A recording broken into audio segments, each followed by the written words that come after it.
Hola, buenos días. Mi nombre es Álvaro Castro, soy socio de Sumara Hub Legal y les doy la bienvenida al webinar Reestructuración Patrimonial y de Pasivos, Medidas frente a la Crisis. Este evento es organizado por la Cámara de Comercio de Lima, conjuntamente con Sumara Hub Legal, con el apoyo de Investa Partners Consulting. Me acompañan en esta sesión, en primer lugar, mi socio Juan José Hopkins, socio de Sumara Hub Legal, Enrique Rodríguez e Yves Guaitán, quienes son socios de Investa Partners Consulting, que es una firma experta en consultoría financiera y contabilidad. El objetivo de este webinar es brindarle a la audiencia herramientas desde el lado legal y desde el lado financiero para afrontar las crisis que como emprendedores, como empresas, estamos todos atravesando. ¿Qué sucede desde que ha comenzado la cuarentena, las medidas de aislamiento social? ¿No? Las empresas han comenzado, básicamente, salvo pues las de actividades esenciales, básicamente la mayoría han ido a trabajo remoto o simplemente han parado, ¿no? Entonces, ¿qué pasa con esas empresas? ¿Cómo pueden sobrevivir a un mundo sin ingresos y con costos? Entonces, en primer lugar, lo que se ha discutido durante las últimas semanas, y nosotros hemos estado muy activos junto con Investa, es, bueno, ¿cómo enfocas el manejo de la caja? ¿No es cierto? ¿Cuáles son las herramientas financieras de las que podemos echar mano como emprendedores? ¿Qué sucede con cómo reducimos costos laborales? ¿Qué pasa con el tema de la reducción de la jornada, la reducción del sueldo, las vacaciones, la suspensión perfecta? ¿Cómo fraccionamos deuda tributaria? ¿Cómo accedemos a los programas de estímulo del gobierno, a Reactiva Perú, al FAEMIPE, al Fondo Crecer, ¿no? Entonces, han sido herramientas de las que hemos estado echando mano todos, creo, pero ahora la pregunta es, ¿qué pasa si no es suficiente para algunas empresas? ¿Qué pasa si por la situación de su industria o por las características específicas de esa empresa, qué pasa el tema, el recorte, la reducción de costos laborales o tributarios o acceder a programas de estímulo no son suficientes o simplemente uno no califica para esos programas de estímulo o las condiciones que son ofrecidas para esos programas de estímulo no se adecuan a la realidad de la empresa? Entonces ahí el riesgo es el cierre, el riesgo de la insolvencia. Y ahí hay que echar mano, pues, como paracaídas, ¿no es cierto? Como último recurso a los acuerdos de reprogramación de pago, a la reestructuración de la deuda, a las herramientas del derecho concursal. A los procedimientos concursales, antes llamada procedimiento de insolvencia, pueden ser un último salvavidas, pues, para las empresas, ¿no? Y la idea es conversar sobre ello, no solamente desde el punto de vista legal, sino con mucho énfasis en los aspectos financieros de cómo controlar la caja y cómo llegar a estos acuerdos con acreedores de la forma más correcta. Y este es un llamado no solamente a las empresas que sean deudoras, sino a los emprendedores o a las empresas que sean acreedoras. A nadie le conviene en este momento que las empresas comiencen a quebrar, porque en ese caso se produce la ruptura de la cadena de pagos y es como un efecto dominó, ¿no es cierto? A nosotros no nos pagan, nosotros como no podemos ingresos no le podemos pagar a nuestros acreedores y así sucesivamente. Entonces la idea es llegar a acuerdos razonables y hay que tener en cuenta qué implica hacer una u otra herramienta que existe en el marco normativo para reestructurar, para llegar a acuerdos de reprogramación con los acreedores. Esto es especialmente clave en un día como hoy, Día del Trabajo. Feliz Día del Trabajo para todos los que nos oyen. Feliz Día del Trabajo para los trabajadores y también feliz Día del Trabajo para los emprendedores, que son los que generan esas fuentes de empleo, ¿no? Entonces creo que es el momento para cerrar adecuadamente el Día del Trabajo. Hay que proteger la generación de empleo, hay que proteger a las empresas, ¿no? No queremos que se genere una crisis más profunda que genere a la final, pues, pérdida de empleo mayor a los que ya se están proyectando. Entonces, sin más preámbulos, le voy a dar el micro a Enrique Rodríguez, fundador de Investa Partner Consulting, para que inicie la charla sobre los aspectos financieros en una empresa ante una situación de crisis. Enrique, por favor, el micro es tuyo. Gracias, Álvaro. Muchas gracias a todos. Buenos días con todos. Feliz día del trabajo.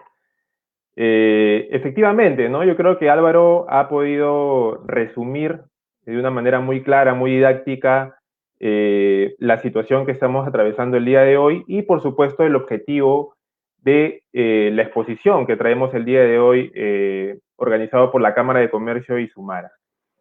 Y definitivamente no podemos dejar de hablar de la realidad que están pasando las empresas y que van a pasar en el corto plazo, sin hablar pues del tema del enfoque financiero y legal. O sea, yo creo que este mix es importantísimo y va a poder ayudar, digamos, a ustedes, emprendedores, a los dueños de negocios, a tomar decisiones de una manera sustentada, ¿no? Sí, por favor, si nos puedes ayudar, Álvaro o Juanjo, con la presentación.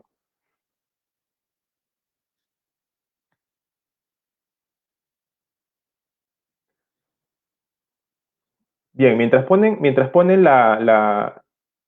vamos a la primera parte de la presentación, efectivamente, quería mostrarles el caso contarles, ¿no? Sobre el caso de Lufthansa, que es una aerolínea muy importante, digamos, a nivel mundial. Lo que está pasando con Lufthansa es que efectivamente, como muchas empresas de aviación están paradas, todos los aviones están en tierra, digamos, y no pueden operar. Y quería mostrarles este caso porque definitivamente el día de hoy nuestro mensaje es que los problemas que están pasando, esta crisis que están pasando las empresas, no es exclusivamente una crisis de grandes o una crisis de chicos, ¿no? Como en anteriores crisis probablemente se daba, ¿no? Esta crisis es muy transversal, ¿no? Es muy transversal y efectivamente la están viviendo tanto empresas muy grandes alrededor del mundo, empresas líderes de mercado, como empresas locales, empresas pymes, empresas medianas, ¿no? Es realmente un impacto bastante generalizado. Y lo que está pasando actualmente es que efectivamente, ¿no? Lo que está pasando con Lufthansa, ¿no? Con Lufthansa ha aterrizado todos sus aviones, los tiene en tierra y, por supuesto, no va a poder generar ingresos en el corto plazo. Entonces, al no generar ingresos, bueno, todos sabemos lo que pasa cuando no se generan ingresos, pues no tienen capacidad para poder afrontar todas las obligaciones laborales, los costos de operación, los costos de mantener los aviones, y está en un serio problema, ¿no? Entonces, una de las decisiones que ha tomado Lufthansa es, por supuesto, desprenderse de aviones, ¿no? Desprenderse de una gran cantidad de naves de su flota, es decir, se va a reducir como negocio y también se va a desprender, va a prescindir de una cantidad importante de trabajadores, aproximadamente 10.000 trabajadores, según lo que comenta el CEO de esa empresa. Y con esto lo que está haciendo es achicarse como negocio. La otra medida que está tomando es prescindir de su línea de negocios low cost. Ellos tienen una línea de negocio que es Germanwings, que es la low cost, la que cobra precios muy bajitos. Lo que está haciendo es cerrar este negocio, porque lo que ellos creen es que con esta coyuntura y con este bajo nivel de ingresos recién se recuperarían en el 2023, con lo cual para ellos no tiene mucho sentido tener una línea low cost, ya que su principal marca, Lufthansa, probablemente tenga que afrontar el mercado con precios muy bajos en el corto y mediano plazo, por supuesto. Entonces, quería comentarles esta situación, esta historia, porque es una historia que va a ser muy transversal y muchas empresas locales, grandes y pequeñas, también se van a ver con el mismo problema. Falta de ingresos, necesidad de reducirse como negocio, reducir su capacidad operativa, prescindir de inversiones estratégicas, como en el caso de un negocio alterno, ¿no? En el caso de Germanwings, y principalmente lo que vemos los financieros, nos preocupamos mucho de las proyecciones futuras. Por lo tanto, en este caso, las proyecciones futuras hoy son muy inciertas. Y uno de los problemas, por supuesto, que están encontrando las empresas para hacer sus proyecciones financieras es cuánto estimo de ingresos, en cuánto van a bajar mis ingresos respecto al año pasado, ¿no? Tengo que hacer una estimación de reducción de ingresos de bajar en 20%, en 30%, en 50%. Es una pregunta que todo el mundo se está haciendo y va a depender, por supuesto, de ciertas circunstancias. La siguiente, por favor.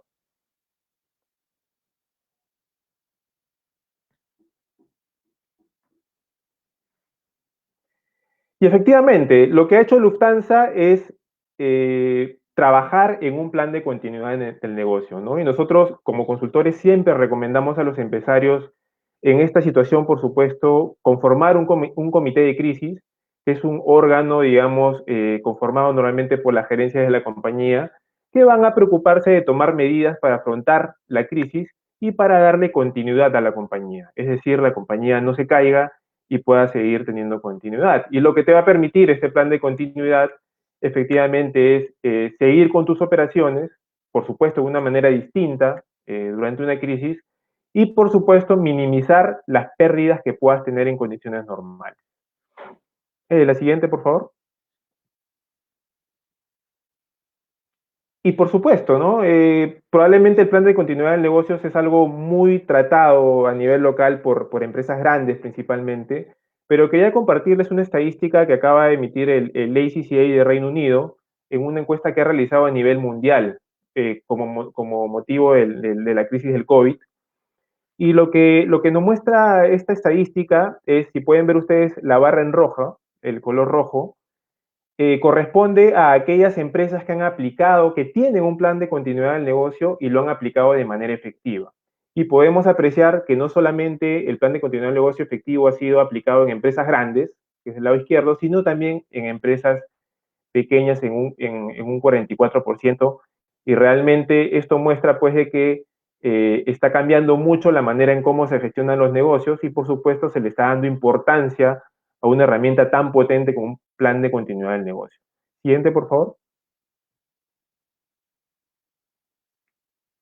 Bien, y ante la pregunta que tenemos todos los financieros y los dueños de negocio de cuánto debería recortar mis ingresos en este presupuesto futuro de hoy hacia adelante, permítanles mostrarles también esta estadística de la misma entidad que ha hecho a nivel mundial. Y lo que nos muestra esta estadística es que aproximadamente el 35% de los encuestados a nivel del mundo indican que van a recortar el 50% o más de sus ingresos, ¿no? El 50% o más de sus ingresos, ¿no?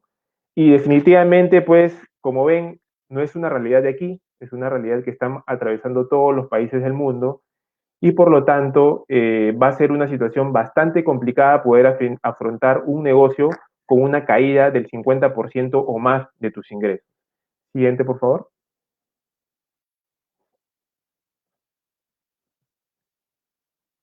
Y bueno, hablamos de proyecciones futuras, de la situación, de ciertas medidas, y efectivamente tenemos que entrar ya en materia para definir lo que es reestructuración, ¿no? Y muchos nos preguntamos, oye, pero efectivamente, ¿qué es reestructuración?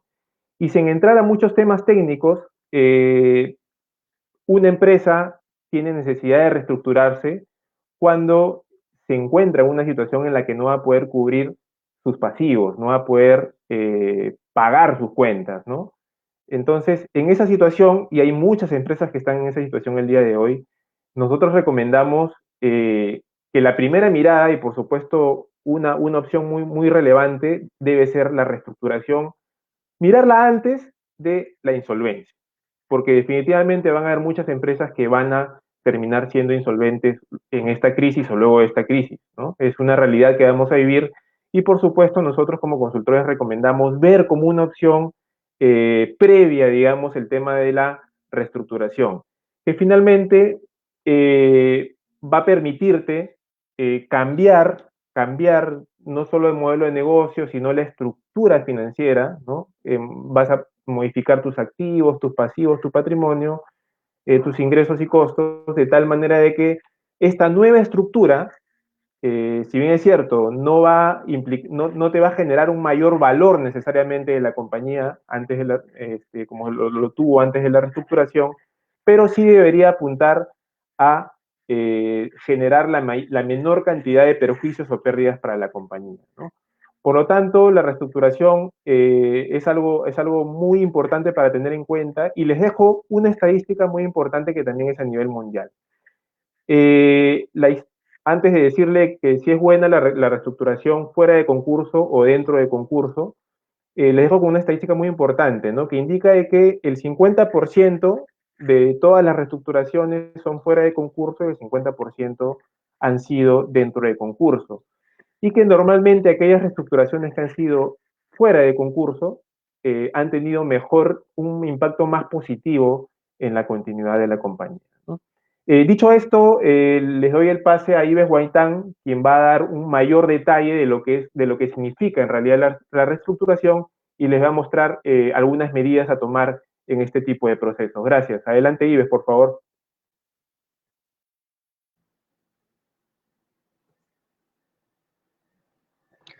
Hola, buenos días a todos. Álvaro, por favor, si puedes poner la siguiente diapositiva. ¿Qué tal? Buenos días. Yo les voy a hablar de cuál es el proceso para iniciar una reestructuración financiera y empresarial de manera oportuna, y esto para fijar algunas ideas desde el inicio. Es muy importante hacer este tipo de gestiones cuando las obligaciones están vigentes. No esperar a tener una o dos cuotas vencidas o determinado tipo de problemas, porque en ese momento ya la actitud de los bancos, que son los principales acreedores y soportes en estas situaciones, van a ser diferentes, ¿no? Lo primero que tenemos que considerar en esta coyuntura es que cualquier proyección que hayamos tenido hasta el día 15 de marzo, llámese presupuesto, flujo de caja, proyección de ventas o cualquier otra, ya no nos sirve a partir del 16 de marzo. Por lo tanto, hay que hacer nuevas proyecciones, en nuestra opinión, por unos 6 meses aproximadamente, hasta septiembre, con el objetivo primordial de que la empresa pueda sobrevivir hasta dicho momento y que a partir de octubre podamos ver, esperar una lenta recuperación económica paulatina y que podamos haber repensado el negocio. Para eso tenemos que sincerar totalmente la situación financiera de la empresa, es decir, cuentas por cobrar y demás. Si yo tenía la expectativa de cobrar en abril 100.000 soles de mis clientes y solamente cobré 10.000, 20.000, 30.000, pues esa es mi realidad. Ese es mi punto de partida para construir un flujo de caja de sobrevivencia. Las contingencias laborales, cualquiera sea la situación en la que estén los trabajadores, las tributarias y el resto de deudas, tienen que ser reconocidas en su situación actual, no como nosotros queremos que sea o esperábamos que sea, sino que es exactamente lo que esté sucediendo, ¿no? A modo de sugerencia, una manera de agrupar las deudas en grandes rubros son estos 6 que he puesto aquí en la diapositiva. La primera, para mí, es el tema laboral en este momento. Si tenemos, por ejemplo, personal con vacaciones pendientes o que ya se va a pasar de los 30 días, que eso tiene algunas penalidades, es el momento de negociar con ellos para que las puedan tomar. Viene este mes de mayo una obligación como la CTS que probablemente no se pueda pagar, entonces hay que diferirla o fraccionarla, siempre coordinando con el personal. No hay que hacer ningún tipo de celebración, ni evento, ni gasto de aniversario, Día de la Madre, y en fin. Yo creo que en este momento el mejor homenaje para las madres es mantenerle su puesto de trabajo. Ya habrá tiempo para celebrar en otra ocasión. Las financieras, vamos a explicar luego que hay que tratar de pasarlas de corto a largo plazo. Y las tributarias, aquí voy a hacer un comentario muy específico. Hay algunas ventajas que está dando el gobierno, como fraccionamiento tributario, subsidio laboral, se ha diferido el pago del adelantado de impuestos durante unos meses, y hay algunas otras opciones como reactiva y demás. Hay que tomar en cuenta que el ánimo del gobierno es que la empresa que utilice todas estas ventajas y beneficios no debe realizar una suspensión perfecta, ¿no? En todo caso, ya el jefe de Sunafila ha adelantado que las solicitudes presentadas antes del 15 de abril deberían o van a ser rechazadas por el gobierno, ¿no? Luego vienen los proveedores, enfocarse en los proveedores más importantes, más críticos, que yo necesito, tratar de lograr algún acuerdo temporal con ellos. Otros acreedores, hay que tener mucho cuidado en estas épocas con los amigos o algunas personas que aparecen para descontar esa letra o para comprar esa factura que no he podido colocar con unas tasas leoninas que al final van a terminar perjudicando a la empresa, quitándole más liquidez del problema que ya pueda tener. Y los accionistas, bueno, vamos a comentar más adelante qué es lo que pueden hacer los accionistas si no tienen efectivo para colocar en este momento. Y con todo eso, Hay que repensar el negocio a partir de octubre de este año. La siguiente, por favor. Bueno, esta es una estadística que muestra Oliver Wyman, que es una de las más importantes consultoras globales y de estrategia de Estados Unidos. Las medidas sobre medidas para enfrentar una crisis. Las naranjas son aquellas que están referidas al corto plazo, a lo inmediato, en las que todos estamos inmersos en este momento, y las verdes son las que requieren más tiempo para ejecutarse, ¿no? Como vemos, reducir el capital de trabajo, los costos, mejorar el fondeo, tratar de reducir necesidades de financiamiento, puestos temporales, horas extras, y optimizar el portafolio, son aquellas medidas que se pueden hacer de manera más inmediata. La última, optimizar el portafolio, si no lo tienen trabajado, es muy importante enfocarse en saber los principales clientes, cuáles son los productos o servicios que más han consumido, cuáles son aquellos que han tenido la mayor rentabilidad para poder ir descartando, al menos de momento, otros que no van a dar muchos ingresos y que probablemente tienen un costo muy alto para ser ofrecidos. Estas cosas se deberían poder hacer de manera rápida y en todo caso la sugerencia, en lo que quiero ser muy enfático, es que estas son las actividades, además de la contabilidad y el flujo de caja, en las cuales todos tienen que estar concentrados, ¿no? Luego, repensar el negocio, revisar la estrategia, nuevamente optimizar el portafolio a largo plazo, mejorar los procesos es absolutamente crítico. No se puede tener reprocesos fallidos, desperdicios, tiempo extra que hacen los trabajadores en la oficina, en lo que no están produciendo nada. Esto tiene que ser eliminado totalmente y hay que ser bastante enfático y duro con eso. Realinear la organización, vamos a ver que hay que adaptarse a los tiempos, y esto puede suponer temporalmente reducir significativamente la plantilla. Y finalmente, buscar, si yo no tengo capital para poner en la empresa, puedo buscar un inversionista, un accionista, puedo fusionarme con alguien, o si tengo la posibilidad, puedo buscar hacia octubre qué oportunidades me ofrece el mercado. De repente hay algún competidor que pueda estar muy barato para comprar o para tener una participación que me va a dar acceso a otros productos o servicios o a otros mercados a los que yo no llegaba. Entonces, esas son las oportunidades que uno tiene que ir mirando también a lo largo de este proceso. La siguiente, por favor.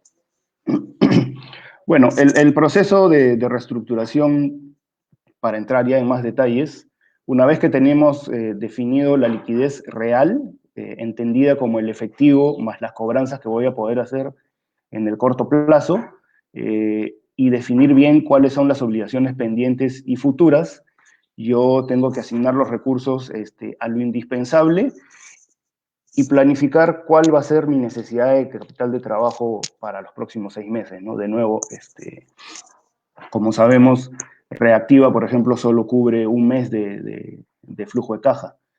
Eso es un tema temporal, pero acá lo que queremos hacer es que la empresa sobreviva. Entonces, mientras se gestiona la reestructuración con los bancos, hay que hacer algunas acciones de manera simultánea, ¿no? Todo gasto innecesario, incluido apagar las luces, reducir el uso del teléfono, limitar la impresión de papel a lo mínimo indispensable. A veces hay suscripciones a periódicos, revistas, que realmente no son muy necesarios en este momento. Controlar los horarios, en fin, optimizar la producción, o sea, ir en un camino de eficiencia operativa, en lo que yo creo que hay que hacer incluso obsesivo en este momento. Todo gasto va a permitir que la empresa continúe con su actividad. Como dije, negociar con los proveedores. No se trata tampoco de decirle al proveedor, mira, yo no te pago nada, pero si yo no puedo pagar el 100% de lo que tenía pendiente, de repente puedo pagar un tercio en 30 días, otra cantidad similar en 60 y así. Y no solamente le doy liquidez, sino permito que me siga suministrando la materia prima o el insumo que yo necesito para trabajar. Aplanar la estructura organizacional, bueno, esto es, digamos que mucho más evidente en el sector turismo, restauración, hotelería, Pero en muchos otros sectores, a veces en las tesorerías de las empresas, en las áreas contables, hay una duplicidad de funciones que en este momento hay que considerar o si se elimina o se reasigna el personal a otras labores, ¿no? Yendo hacia el camino de la digitalización. No, esto va a requerir algún nivel de inversión creciente a través del tiempo porque el delivery y el comercio online así lo van a requerir. Sin embargo, hay que hacerlo de manera paulatina. No es el momento de salir a buscar, de comprar un SAP, un Oracle o cosas de ese tipo, porque eso demora muchísimo tiempo y tiene un costo muy alto. Yendo a los accionistas, dos cosas que pueden hacer para seguir apoyando a su empresa y mostrar compromiso frente a los acreedores principales, los bancos sobre todo, es capitalizar los resultados acumulados. Esto es muy frecuente en muchas empresas. Los resultados acumulados están ahí, pero no están capitalizados. Y esto es un aspecto clave para mejorar la solvencia de la empresa y seguirle permitiendo acceder a líneas o financiamientos de mediano y largo plazo, que es lo que se necesita ahora. Del mismo modo, los préstamos de accionistas.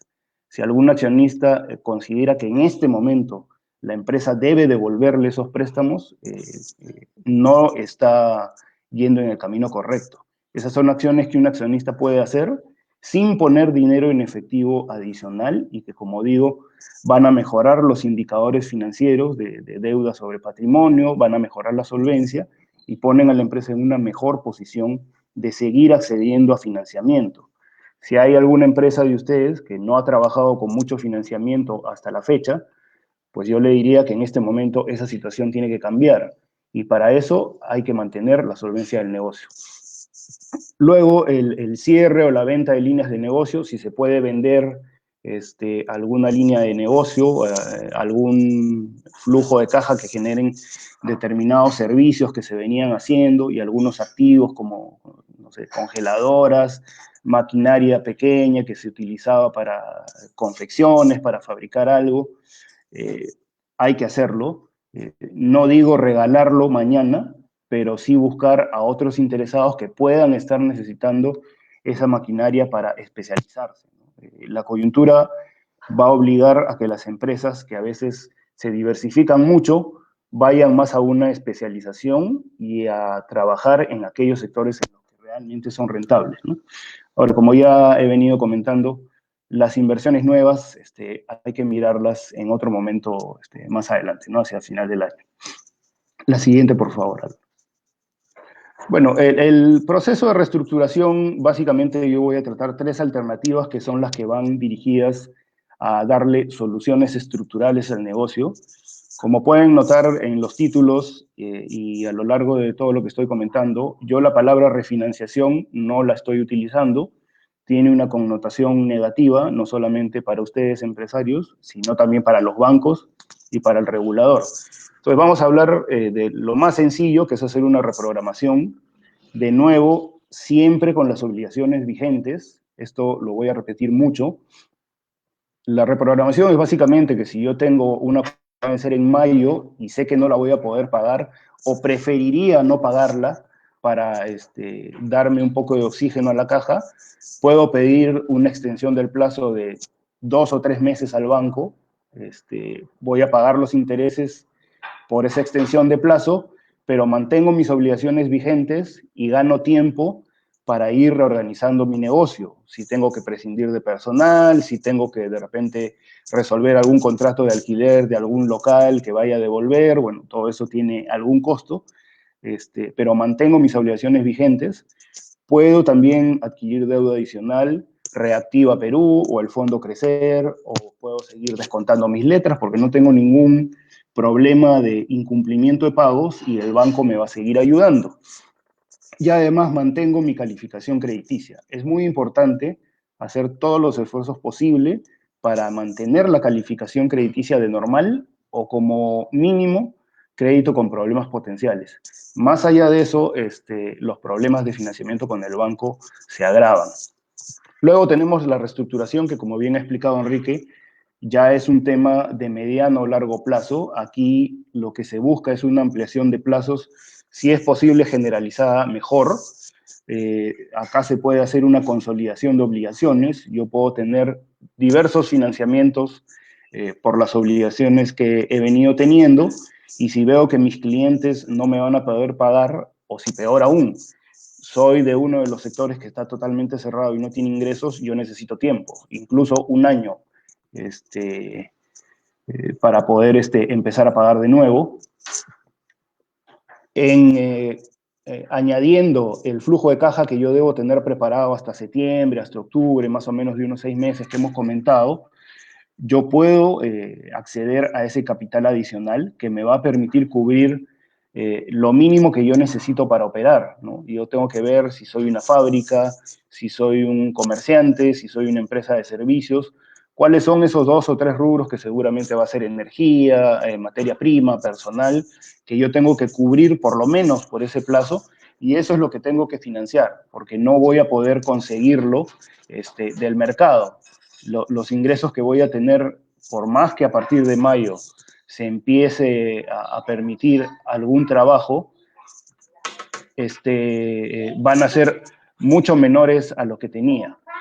En estas situaciones, los bancos, a diferencia de los programas de gobierno, los bancos sí conceden lo que se conoce como cuota balloon y cronogramas adaptados. Es decir, yo tengo una obligación por la cual voy a pagar intereses durante 6 meses, un año, y cuando venza, ahí recién voy a definir el cronograma de pagos final. Y digo cronograma adaptado porque si yo soy un exportador de productos textiles, o soy un agroexportador, o soy un importador de planchas de acero que lo convierto en tubos y después me lo pagan, yo no puedo estar pagando cuotas mensuales. Y si lo han estado haciendo, es esta la oportunidad para intentar adaptar sus plazos de pago al ciclo del negocio, que además, dada la coyuntura, se va a hacer más prolongado. Esto, y además, yo no puedo tener obligaciones con proveedores, lo tengo con la SUNAT, con los bancos, mensualmente, cada 30 días, cuando de repente a mí me pagan a los 60, a los 90, a los 180 días. Eso hay que cambiarlo, y esta coyuntura es ideal para trabajar en ese sentido. Como reitero, teniendo las obligaciones vigentes. No esperen a no poder pagar y a tener 1 o 2 cuotas vencidas. Es probable, sin embargo, que la reestructuración, dependiendo del momento en el que se haga, pueda suponer un deterioro de la calificación crediticia, por lo menos de manera temporal, de normal a CPP. Eso en unos meses, cumpliendo con las obligaciones, se puede revertir. Va a requerir, si es que no hay garantías reales, un mayor nivel de estas, o si de repente yo tenía una hipoteca y tengo algún terreno, tengo algún local, tengo maquinarias que ofrecer en prenda, las tengo que dar, porque el banco necesita compromiso de los accionistas, y por lo tanto, esas garantías deben respaldar las obligaciones. Y otro tema importante es que aquí no hay un cambio del control de la compañía. Los accionistas y los gerentes van a poder seguir teniendo el control de la situación. En casos muy particulares, el banco va a recomendar a alguien que lo represente para ir haciendo una supervisión de los gastos y demás, pero no es la regla general, son en casos muy particulares. Y finalmente llegamos a la reestructuración concursal, que debe ser el último recurso, ¿no? En ningún caso estamos sugiriendo que traten de irse Indecopi y difieran totalmente el pago de sus obligaciones. Pero es una situación que puede darse de manera frecuente en función de la evolución del mercado, ¿no? Ahora, ya cuando se llega a esta situación, usualmente todo lo anterior o ha fallado o no se hizo una reestructuración correcta en el momento adecuado, o se aceptaron condiciones que no se podían cumplir solamente por tratar de salir del problema. Usualmente el flujo de caja ya es deficitario de manera permanente, ya hay problemas estructurales de ingresos y pagos, no se puede cumplir prácticamente con ninguna obligación de manera puntual, el crédito bancario ya está limitado o cerrado, la calificación crediticia deteriorada, usualmente en deficiente o hacia abajo. En todo caso, sí es importante que tengan en cuenta que una empresa que entre Indecopi es 99% de probabilidad que los bancos lo pongan en deficiente como en el mejor de los casos, ¿no? Luego, los activos y el patrimonio de la empresa van a estar en riesgo porque los acreedores van a tratar de trabar embargos y de evitar que la empresa pueda disponer de los bienes que tiene.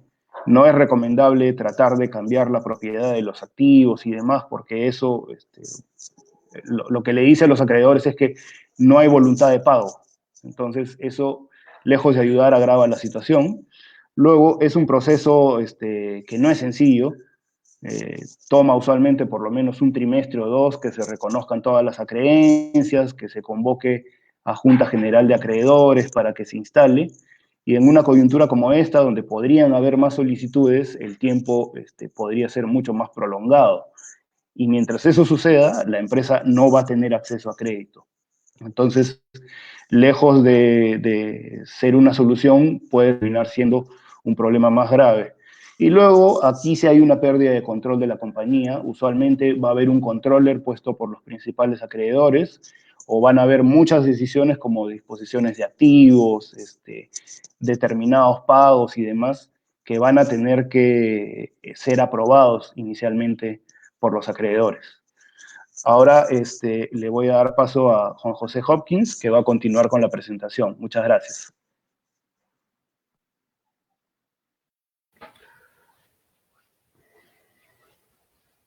Gracias, Yves. Bueno, feliz día del trabajo para todos también.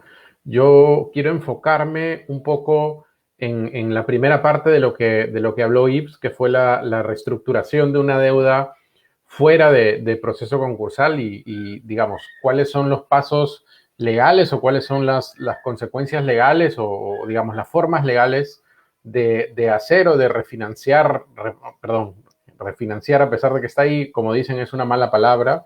Entonces, hablemos mejor de reestructurar o reprogramar una deuda, ¿no? Como bien dijo Yves, el término o la forma más fácil de lograr un poco de respiro es, pues, reprogramar una deuda, ¿no? Que es un poco lo que pasó o lo que hizo el gobierno al inicio de este estado de emergencia con algunos créditos bancarios de personas naturales y de pequeñas y medianas empresas que no iban a poder pagar, ¿no? Entonces, al final, efectivamente, lo que se logra es tener un plazo más amplio para pagar, un sencillo cambio de cronograma.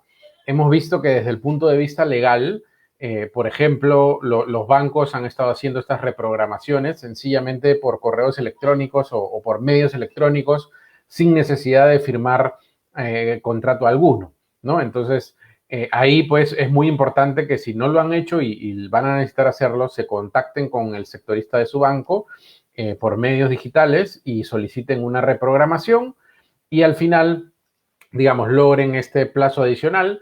Desde el punto de vista legal, sencillamente lo que han hecho es las cuotas que no se pagan durante estos meses las han pasado hacia el resto del plazo de la cuota, ¿no? Entonces, del préstamo. Entonces, lo que hemos logrado es tener una cuota un poco más grande en el resto del financiamiento, pero pues no se ha afectado o no ha crecido mucho el monto que se tiene que pagar mes a mes. Si la reprogramación no es suficiente, y como bien dijo Yves, otra opción es consolidar todas mis deudas, ¿no? Entonces, oye, ¿cómo hago para consolidar todas mis deudas? Desde el punto de vista legal, tengo que ir a normalmente sacar un nuevo financiamiento que cambie todas las condiciones legales y financieras de los financiamientos que tenía antes. Entonces, por ejemplo, algo que comentó y que igual vamos a comentar ahora más adelante, oye, tenía un montón de préstamos a corto plazo, líneas de capital de trabajo, pero ahora pues sencillamente decido empaquetarlos todos con algún tipo de garantía real en un préstamo de mediano plazo, ¿no? Entonces, logro firmar un nuevo contrato de préstamo con el banco que me da la liquidez para matar todas las obligaciones de corto plazo y obviamente lo que me genera o lo que me debería generar es una cuota más pequeña en el corto plazo que me permita sobrellevar la liquidez. Y eso lo puedo hacer con el mismo banco con el que ya trabajo, o sea, oye, consolido todas mis deudas dentro del mismo banco con un nuevo financiamiento o, como el punto 4 lo dice, con una venta de cartera, ¿no? Es decir, oye, toda la cartera que tenía en distintas entidades financieras se la coloco a una entidad nueva que esté o que tenga algunas condiciones un poco mejores que me puedan ayudar durante este periodo de crisis. Entonces, la consolidación normalmente la hago con la misma entidad y la venta de cartera la hago con un tercer banco, firmando, obviamente, en ambos casos, un nuevo contrato de préstamo, ¿no? Entonces, como decíamos, al final, ¿qué cosas son los términos legales que voy a cambiar al final en esta reprogramación o en esta reestructuración de créditos? Obviamente, lo primero que puedo hacer es, oye, cambiar el monto de capital de mi deuda, porque sencillamente los intereses que tenía por pagar o los intereses que habían vencido o algunas cosas, comisiones, las voy a tener que meter al capital de la deuda, ¿no? También, como mencionaba Yves, cambio la forma de amortización o cómo pagaba mi deuda, ¿no? Una de las cosas más beneficiosas es una cuota balloon. ¿Y qué significa una cuota balloon desde el punto de vista legal? Desde el punto de vista legal significa, oye, yo voy a pagar mucho menos capital y mucho menos, intereses no mucho menos, pero mucho menos capital, lo que va a reducir mi cuota mes a mes. Y al final de la deuda voy a pagar una cuota mucho más grande de capital, lo cual me va a permitir, obviamente, tener un poco de oxígeno durante estos meses. No, cambio en la tasa de interés, probablemente, porque al final no solamente voy a tener un préstamo tal vez con mayores garantías, sino al tener un préstamo de mediano plazo, la tasa de interés podría ser tal vez un poco más alto, tal vez un poco más baja, dependiendo de las condiciones. Y obviamente un cambio en la frecuencia de los pagos también podría ser interesante, ya que al final podría ser que yo me haya dado cuenta que no es necesario pagar mensualmente, sino puedo pagar trimestralmente o semestralmente o en algún otro periodo que sea un poco más acorde con la actividad que yo hago. Por ejemplo, hemos visto algunas reestructuraciones de deuda de colegios o de universidades que durante los meses de vacaciones no pagan cuota porque sencillamente no tienen ingresos. Entonces, esos 3 meses hay un periodo de gracia, por decirlo así, en la que solamente pago intereses para poder sustentar un poco el negocio. Entonces, ahí también podría negociar con el banco un periodo de gracia durante estos meses para no tener que pagar, ¿no? Y bueno, lo último, y en lo que me quiero centrar, es la incorporación de nuevas garantías, ¿no? Entonces, ¿y qué nuevas garantías nos van a pedir o normalmente piden los bancos incorporar a la hora de reestructurar una deuda? Obviamente, como dijo Yves, la idea debería ser que los accionistas muestren la mayor disposición para ayudar a la empresa. Ellos tienen que ser los primeros que se tienen que meter o que se tienen que mojar, si lo quieren llamar en términos más coloquiales, con reflotar la empresa y con sobrevivir durante estos meses. Entonces, lo más probable es, si no los tenía ya, que me van a pedir alguna fianza o algún otro tipo de garantía personal, ¿no? Un aval en el pagaré, o cualquier otra firma o documento en el que el accionista personalmente dice, oye, si la empresa no puede pagar, pues entonces pagará el accionista con sus propios bienes, ¿no? Igual, hipotecas sobre bienes propios de los accionistas. Oye, si tengo un departamento, un terreno que no está hipotecado o que no está con otra garantía, lo más probable es que el banco o la entidad financiera me solicite meterlo para efectivamente, oye, yo mismo como accionista tener un mayor compromiso con la empresa y que pues al final sea yo el también perjudicado si es que la empresa termina no pudiendo pagar sus obligaciones. Y obviamente, muy importante, la garantía mobiliaria sobre propios activos de la empresa o sobre algunos otros activos que tenga yo, ¿no? Mi carro,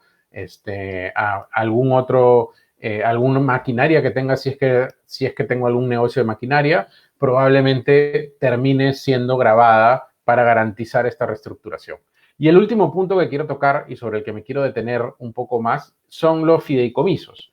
Normalmente, se dice que en el Perú la mejor garantía que puede obtener una institución financiera a la hora de ejecutar y a la hora de proteger los activos es un fideicomiso. Entonces, muchos bancos, cuando hablan de reestructuración, hablan de frente de fideicomiso y claro, mucha gente dice, oye, ¿qué es un fideicomiso? ¿Cómo funciona? ¿Cuáles son las ventajas que me da? ¿Es caro? ¿No es caro? ¿A quién lo tengo que ir a buscar? Entonces,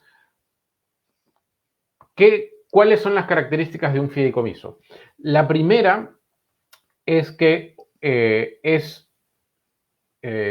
me permite aislar los activos que están dentro del patrimonio fideicometido. ¿A qué me refiero? A que al final los activos que transfiero al fideicomiso solamente los va a poder administrar, solamente los va a poder tocar el fiduciario. No los va a poder administrar, no los va a poder tocar una tercera persona.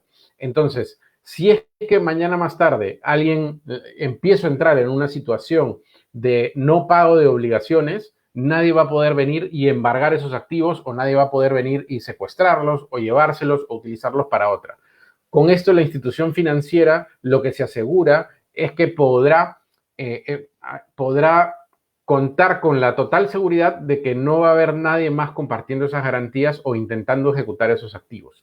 Entonces, obviamente con esa seguridad es posible inyectarle mayor capital a la empresa.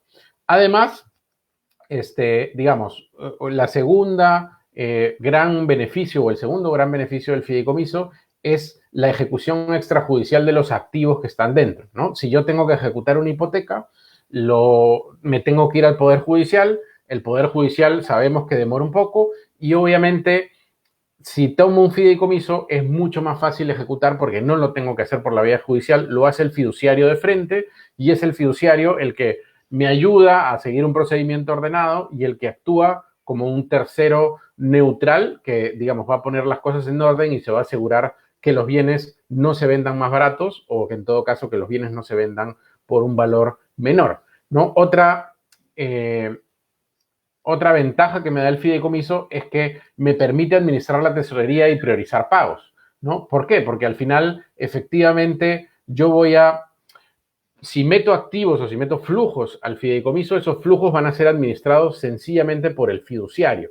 Entonces, el fiduciario yo le puedo dar instrucciones de que, oye, en un primer momento pague a mi planilla, en un segundo momento pague a mis acreedores, en un tercer momento, a mis proveedores, en un tercer momento pague a mis acreedores. Entonces, voy a poder asegurarme, o el banco va a poder asegurarse, de que la cadena de pagos se va a cumplir de la manera más eficiente para que la empresa siga funcionando, ¿no? Entonces, ¿esto qué me genera? Me genera, en algún momento lo hemos hablado con algunos acreedores, de que podría armarse como una especie de concurso de acreedores, pero fuera de proceso o fuera del procedimiento concursal sobre el cual va a hablar Álvaro en un momento. Entonces, el fideicomiso me permite, de manera muy importante, reunir a todos los acreedores todos mis acreedores en una sola garantía y que ellos mismos puedan ir decidiendo qué prioridad de pagos les doy a cada uno respecto de la importancia que tienen.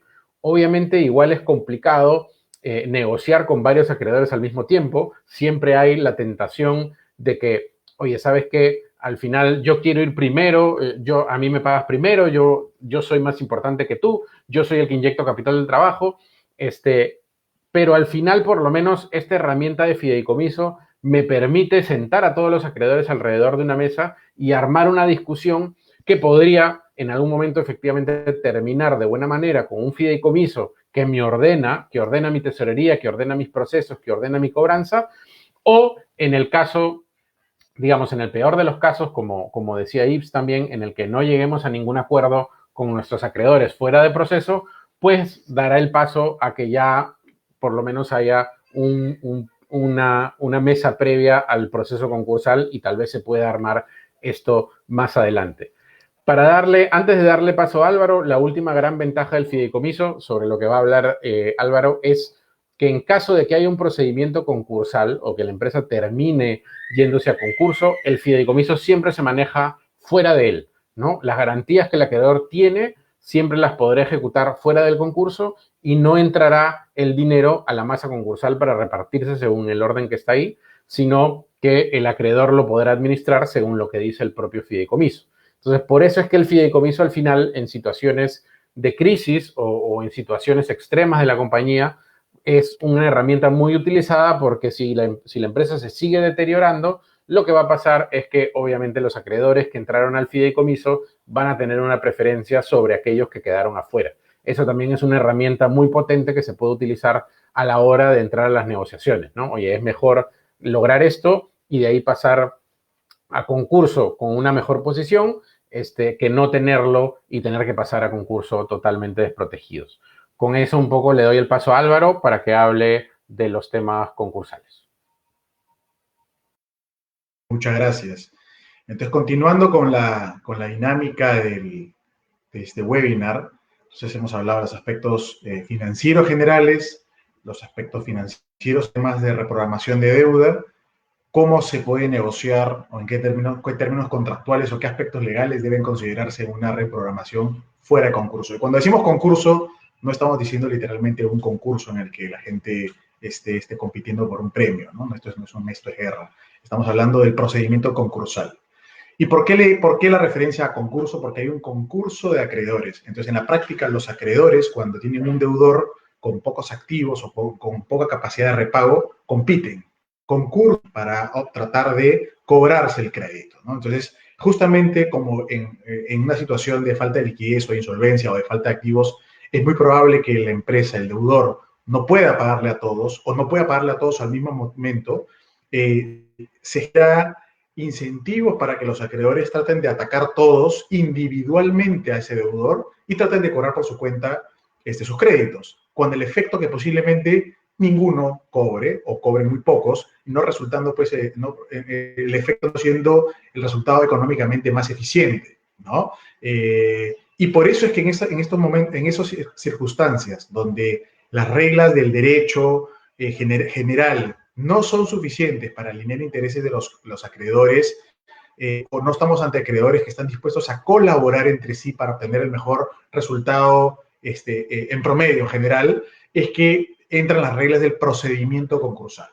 En muchos países ese procedimiento concursal es ante un juez. Te vas a un juez de quiebra, le presentas tu caso, el juez dice, bueno, ok, me presentan un proyecto y dispone cómo se van a pagar las obligaciones o aprueba un plan que le presenta el propio deudor. En el Perú, nosotros hemos optado por un mecanismo más bien privatista y administrativo. ¿A qué voy? A que en primer lugar, la decisión sobre el futuro de la empresa la toman los acreedores dentro de un procedimiento administrativo conducido ante Indecopi. Indecopi, como ustedes saben, el Organismo de Defensa de la Protección del Consumidor y Defensa del Consumidor, Protección de la Competencia y Defensa del Consumidor, tiene además dentro de su mandato los procedimientos concursales. No es que Indecopi decide si una empresa se reestructura o se liquida. Indecopi solamente va a verificar que se cumplan las reglas para que los acreedores lleguen a acuerdos o no sobre el destino de la compañía, ¿no? Entonces, ¿cuál es entonces el objetivo del procedimiento concursal? Y esto es importante que lo tengan a los empresarios que me escuchan y que creen que de repente, bueno, nos vamos a Indecopi para evitar pagar las deudas. La legislación está diseñada de manera tal que el objetivo del procedimiento concursal es el pago del crédito. Posiblemente si ustedes van a un procedimiento concursal con intención de no pagar, porque hay algunos beneficios que voy a explicar dentro de un procedimiento concursal, en lo inmediato no van a pagar el crédito, pero lo más probable es que destruyan el mucho o poco valor que tenga la compañía al momento que entró en concurso, ¿no? Porque es un procedimiento largo, como ya mencionó ahí, sí, ya mencionó Juan José.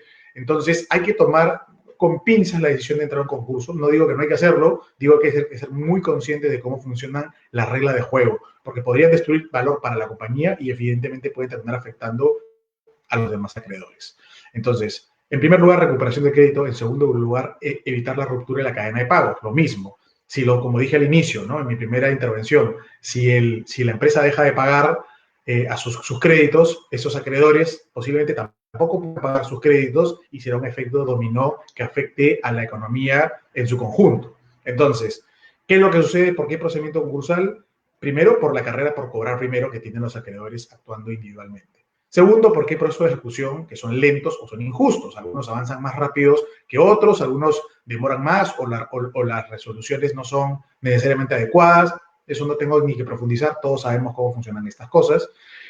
La canibalización o el efecto buffet. A mí me encanta la referencia al efecto buffet, porque es como cuando una boda, una fiesta, ¿no es cierto?, en la que hay buffet, ¿no? En lugar de que te lleven comida a la mesa, hay buffet. Entonces, ¿qué es lo que suele pasar? Que el que está en la cola, primero, no sabe si va a alcanzar la comida para una segunda ronda. Entonces se sirve un montón.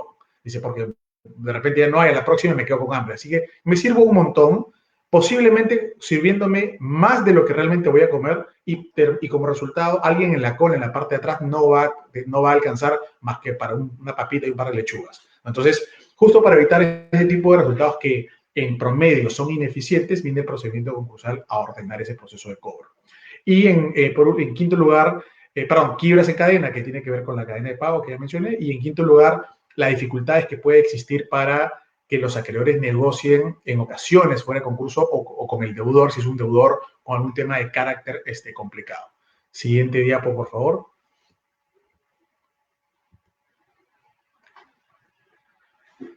Entonces, como decía, las características de este procedimiento concursal en Perú es que es administrativo, es un procedimiento administrativo, no es judicial.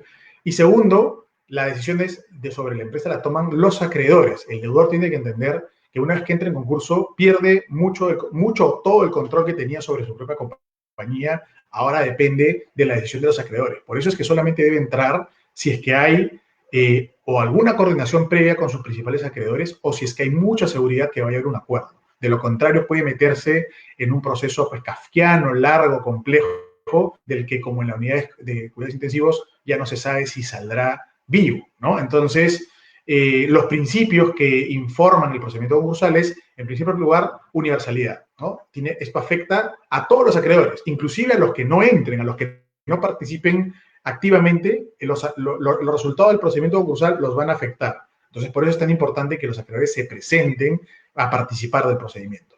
En segundo lugar, colectividad. Intervienen todos los acreedores en la toma de acuerdos, en la junta de accionistas, en la junta de acreedores, que en la práctica casi reemplaza a la junta de accionistas.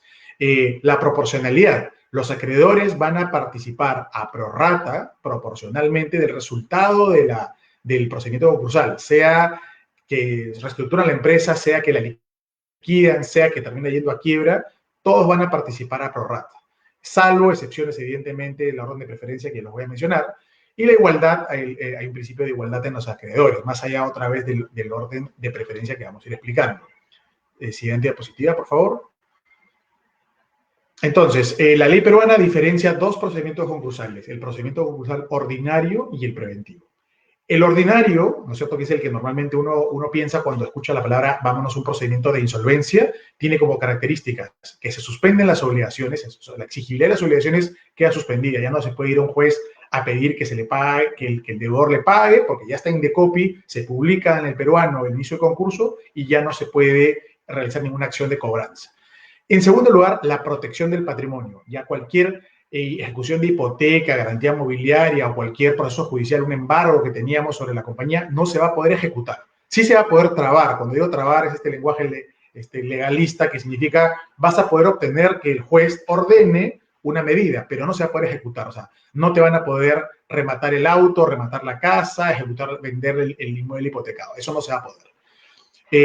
Dentro del procedimiento concursal, los acreedores van a tener que tomar básicamente una decisión fundamental. ¿Se reestructura la empresa o se le liquida? Reestructura implica algunos tipos de esquemas de capitalización de deuda, tal vez reducción del aparato productivo, transformación de la compañía, decisiones, muchas cosas. Y la liquidación, básicamente, ustedes ya lo saben, la venta de los activos para pagar los créditos. La administración de la empresa en concurso también es un tema clave y venía con lo anterior. La administración podría mantenerse, la administración, o podría cambiar, dependiendo si estamos en un esquema de reestructuración o un esquema de liquidación. Y por último, el orden de prelación de los créditos, ¿no? Hay un orden de preferencia. El concurso no es, digamos, como mencioné, si bien hay una regla de pari passu, no es absoluta. La ley peruana establece que en ciertas circunstancias, en la liquidación, hay un orden de preferencia que voy a mencionar. Entonces, entremos directamente al caso de la reestructuración. ¿Qué sucede si los acreedores deciden la reestructuración? Siguiente diapositiva, por favor. Entonces, los acreedores quedan convencidos con la propuesta de la empresa en curso, y deciden aprobar la reestructuración. Entonces, ¿qué queda en este punto? ¿Has aprobado la reestructuración? Perfecto. Lo primero que se tiene que decidir, además, es cómo va a ser el régimen de administración de la empresa en concurso. Hay tres posibilidades. Primero, que haya confianza sobre la administración actual. Oye, se entiende perfectamente que es una coyuntura ajena a su responsabilidad y que están en capacidad perfectamente para salir al paso del momento difícil. Entonces, se mantiene la administración. La otra es que digan, bueno, sí confiamos en ustedes, pero creemos que es necesario que nosotros como acreedores, que ahora estamos más activos en las decisiones de gestión de la compañía, pongamos a un representante o pongamos a alguien que haga una labor tipo de controller, ¿no? Entonces ahí inicia un régimen mixto, ¿no? O que los acreedores deciden un apoderado que tenga que firmar conjuntamente con el gerente general. Esto está entre las posibilidades. Si eso le da confort a los acreedores, se va a hacer así. Y en tercer lugar, es posible que simplemente los acreedores consideren que sí hay una falta de confianza en la administración actual y la remuevan, ¿no es cierto? Y la remuevan y en ese caso designarán un administrador dentro de una lista de empresas que son registradas ante Indecopi, tipo lo que está pasando con los clubes de fútbol que tienen administradores externos a la junta de socios, ¿no? Eso es algo muy parecido. Entonces, eso es lo que sucede. Ahora, ¿qué pasa cuando se aprueba el plan de reestructuración? Pues hay ciertas competencias de la Junta de Accionistas que van a quedar suspendidas. Entonces, de alguna manera, yo siempre digo el ejemplo, imagínense un balance, el balance contable, donde a la izquierda están los activos, a la derecha arriba pasivos y abajo está el patrimonio, o sea, los accionistas. Cuando hay una situación de insolvencia en la práctica, los acreedores que están del lado de las cuentas por pagar pasan a ser, digamos, financieramente los dueños de los activos, los dueños del negocio. Por eso ellos van a reemplazar a los que están en la parte de abajo de la T, que es los accionistas, van a reemplazar en la toma de decisiones. Entonces, ¿qué es lo que puede hacer dentro de este plan de reestructuración? Una de las herramientas más usadas es la capitalización e incluso la condonación de créditos. Es un elemento muy poderoso para permitir a la compañía continuar, ¿no? Distinto es el caso de la liquidación. Por favor, siguiente slide. En la liquidación el tema es mucho más dramático, por así decirlo. Primero se produce un fuero de atracción concursal de todos los créditos. La palabra suena así interesante, pero básicamente dice que no importan los créditos generados antes del inicio del procedimiento concursal o después del inicio del procedimiento concursal, todos los créditos van a estar ahora sometidos a las reglas de la liquidación. Todos se pagan, todos van a ser pagados por el liquidador conforme a un convenio de liquidación que también aprobarán los acreedores en junta. El liquidador automáticamente, cuando asume el rol, genera la caducidad de todas las facultades de los órganos de administración. Ya no hay gerentes, ya no hay directorio. En adelante, el único que decide sobre la compañía es el liquidador. ¿Cuáles son las modalidades de liquidación que establece la ley peruana? Básicamente es como negocio en marcha. Es decir, ya ustedes verán una compañía que aparece en liquidación y sigue operando. Eso es porque los acreedores han determinado que si bien no corresponde la reestructuración, la verdad es que la mejor forma de obtener la posibilidad de obtener la mayor recuperación de sus créditos es que la compañía continúe operando y se vaya vendiendo en operaciones. La otra posibilidad, en un caso extremo, es que simplemente se para la operación, se para la compañía y se vende los activos pues, a destajo, como decirlo, ¿no? Ese es el caso más extremo. Ese es el procedimiento concursal ordinario. Luego tienes una figura que es el procedimiento concursal preventivo. El siguiente slide, por favor.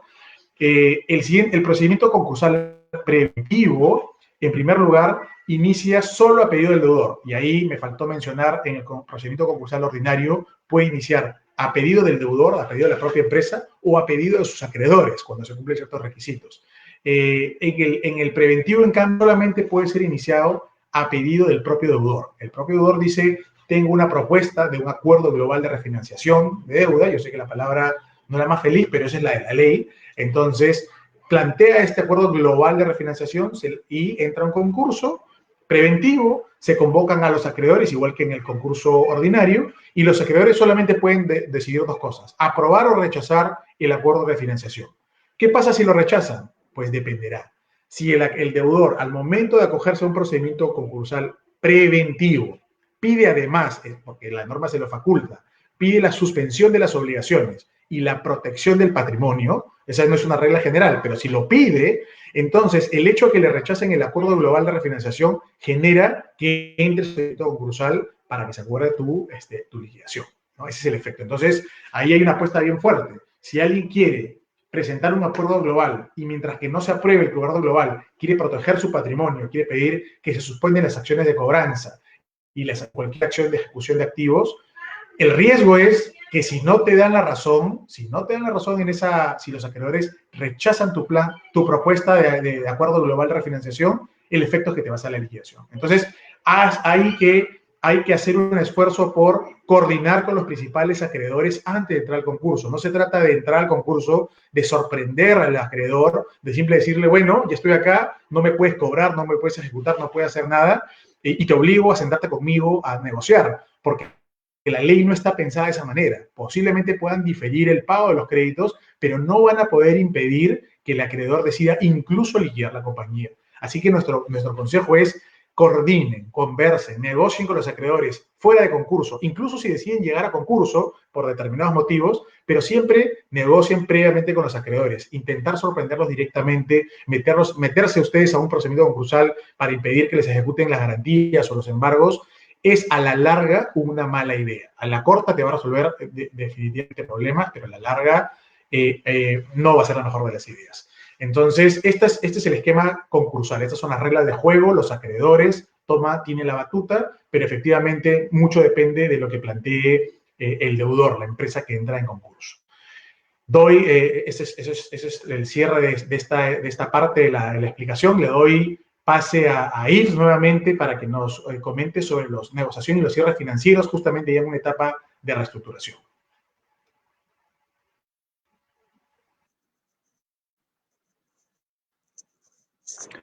Gracias, Álvaro. Veamos, ahora ya después de todos los aspectos que hemos venido comentando, llegamos al momento efectivo de negociar la reestructuración y de hacer el cierre financiero con el banco o con los bancos, perdón, con los cuales trabajamos. Lo primero que necesitamos, como ya hemos dicho, es ese flujo de caja proyectado real por unos 6 meses hasta septiembre, perdón, de este año, y algún atisbo de un nuevo escenario para el último trimestre de este año. Lo que vamos a intentar hacer es consolidar obligaciones, pero también obtener financiamiento para un programa financiero. Muchas empresas trabajan sus financiamientos de manera puntual. Esto no es la mejor manera de hacer las cosas. Lo que tenemos que hacer es establecer líneas de crédito anuales que los bancos suelen conceder. La reestructuración, en este caso, el mediano plazo, va a consolidar obligaciones o va a permitir financiar lo que aquí he denominado rubros, es decir, los insumos, la energía, la planilla, lo que yo necesito para seguir operando, pero que no voy a poder pagar en el corto plazo, y luego las líneas de crédito que necesite, es decir, porque yo reestructure mi deuda, no quiere decir que deje de necesitar una línea de descuento de letras o una línea para fianza, si es que soy un contratista minero o un contratista del Estado, o si voy a tener como parte de la reconversión empresarial que entrar al rubro del Estado por las diferentes materias que ahora se van a tener que contratar, ¿no? Entonces, esa es la mejor manera de afrontar la situación. Luego, la reconversión empresarial, como ya he dicho, el delivery y el trabajo online es una parte de la solución. Conozco varias tiendas de ropa que lo que están haciendo ahora es llamar a sus clientes por teléfono, mandar catálogos, listas de productos, de prendas por WhatsApp y comprometerse a entregar el producto a domicilio, levantada la cuarentena, si es que reciben un pago por transferencia. Esto también es muy importante porque la tarjeta de crédito es muy útil para hacer ventas, para el delivery, pero la disponibilidad no es inmediata. Entonces, si yo puedo generar ofertas, productos o servicios que tengan un menor precio, si es que yo recibo una transferencia bancaria o un pago en efectivo, también tengo que hacerlo porque sigo acelerando mi liquidez. Y segundo, no me desconecto de mis clientes. El hecho de que las tiendas, por ejemplo, las que están en los malls, centros comerciales, no puedan abrir, no quiere decir que no puedan vender, que no puedan contactarse con sus clientes. Las deudas financieras y las comerciales, principalmente los principales acreedores, deben tratar de pasarse a largo plazo. Yo sugeriría como mínimo un año, a medida de que ganamos tiempo para que esta coyuntura pase. Tenemos que tener en cuenta que realmente, mientras no haya una vacuna, vamos a tener que seguir viviendo en aislamiento social y en que los restaurantes, las tiendas van a tener la tercera parte del aforo, el 50%, horarios, en fin. La normalidad probablemente regrese el año 2022, entonces tenemos que adaptarnos a eso.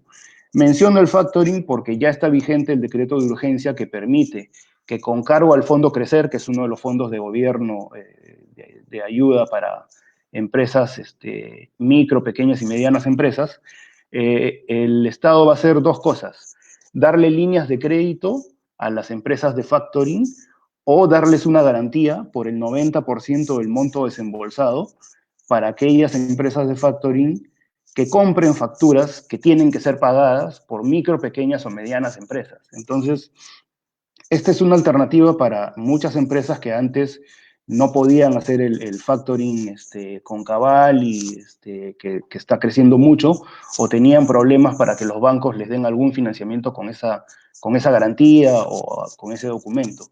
Pues bien, ahí va a haber otra herramienta, el reglamento debe estar probablemente la semana que viene, y a partir de junio, seguramente como mucho, tendrán otra herramienta para obtener liquidez de corto plazo. Ahí también hay que tener en cuenta lo siguiente. Si yo puedo tener descuento de letras o si me compran las facturas y yo tengo una reestructuración de mediano plazo, de repente puedo acordar con el banco, haciendo un esfuerzo, de que cada vez que me descuenten letras, cada vez que me compren las facturas, ¿no? Yo dejo un 5%, un 10% del monto que me van descontando, y con eso voy juntando para cubrir la cuota, para cubrir los pagos de intereses, y me evito que cualquier contingencia que pueda producirse más adelante, que no sabemos realmente cómo van a ir las cosas, afecte mi cumplimiento de pagos. Esto es muy importante y es algo que el hecho de que el factoring se haya ampliado a muchas empresas da esa posibilidad, y es de nuevo otra medida de mostrar compromiso y de mostrar seriedad en la gestión al banco, que esto es muy importante. Luego, como ya hemos comentado, hay que ver si hay alguna parte del negocio que se puede vender o si los accionistas vigentes o nuevos están en disposición de hacer un aporte de capital. Esto evidentemente reduce la necesidad de hacer una reestructuración o lo limita a determinadas cosas, y es una mejor combinación, pero probablemente en la mayoría de los casos en el corto plazo no sea posible. Y luego vemos también otras dos situaciones, ¿no? Si yo tengo la posibilidad, como he comentado antes, de adquirir a un competidor, de agregar de repente un equipo comercial que ha salido de una empresa a la mía para llegar a clientes nuevos que no tenía acceso a otro segmento del mercado, pues mejor, ¿no? Y desarrollar nuevos productos o servicios, hay un error de tipeo ahí, nuevos mercados, como ya lo he comentado.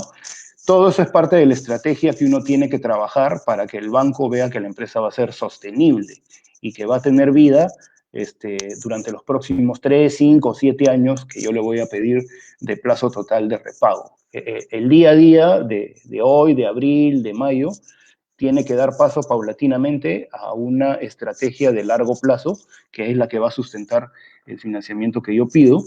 Voy a hacer un comentario, también ya he visto una inquietud, una pregunta. La refinanciación se aplica usualmente por los bancos para las empresas o clientes que tienen deudas vencidas, las que sean. Pueden ser deudas directas o pueden ser letras que han sido descontadas y que varios de los aceptantes no han pagado. El banco va a tratar de cobrarle al aceptante o a su cliente. La tasa de interés, el tratamiento ya es totalmente diferente, y esto no es solamente porque el banco así lo quiera, sino porque son las exigencias del regulador. Por lo tanto, es mucho mejor hacer una reestructuración estando vigentes las obligaciones. Aunque tome un tiempo, lo que pueden es comunicarse con su sectorista, con la persona que les ve la cuenta en el banco, decir, oye, no voy a poder pagar, y de repente hacen una prórroga por 30 días, por 45 días, mientras se gestiona la reestructuración, para que los créditos estén vigentes. Esa es la gran diferencia. La refinanciación, como ya he dicho, mínimo implica una calificación de deficiente, y eso al banco le cuesta 25% en provisiones por cada sol que tiene de exposición con el cliente. Entonces, es una situación que hay que tratar de estar en todo momento. Y para el cierre financiero no hay que ser muy cuidadoso con las condiciones que se aceptan. La tasa de interés no puede ser la más alta, porque si no, tampoco se va a poder pagar.